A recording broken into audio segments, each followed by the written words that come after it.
All right, you've been up till 2 and 3 in the morning doing a debate on the House floor. What do you think about staying here so late in the open process of debate? Hey, look, by the time it's over, we'll probably vote on close to 500 amendments, and that's 500 times that I get to cut spending. And for me, it's actually pretty empowering. You know, there's a whole issue of where this bill goes once it gets out of the House, but I think we're creating ourselves a pretty good leverage point, to work from as we talk about debt ceiling and for the other continuing resolutions and the budget itself. So this is great. These votes have been coming for a little bit of time. It's not like we're up at 3 in the morning every night, and it's not like it's a disorganized process. And the result of which is that we're up till 3. We are really working hard, and the feeling I get from the floor of the House is that even with the incumbent members, there's a lot of pent-up demand because for 4 years, Republicans and Democrats alike haven't been able to do this. The veteran legislators are used to a process where bills are written literally in the Speaker's office, taken down to the floor, where they were then told, if you remember this famous quote, you have to vote on the bill to find out what's in it. And this is night and day to that. And wherever the American people are on the individual substantive issues in these amendments or on the underlying CR, they need to be proud of the process that we're going through. We're working hard. We're substantively debating issues of the day and fiscal issues that are detrimentally important to this country. I wouldn't change a thing.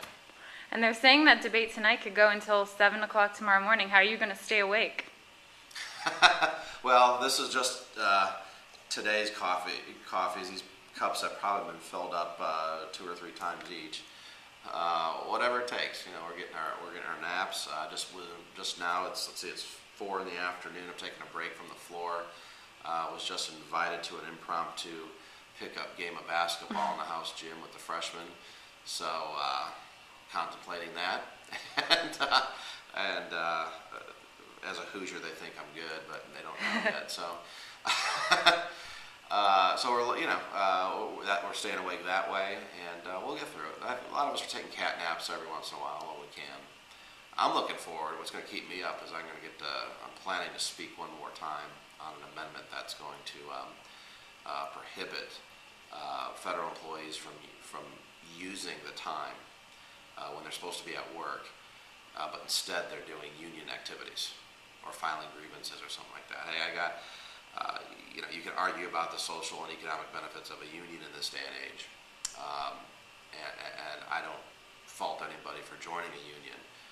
But when you're talking about taxpayer dollars, when you're talking about the business of the American people, and when the liberals and the Democrats in Congress are talking about how important this 1.3 million person federal workforce is, they ought to be working for us.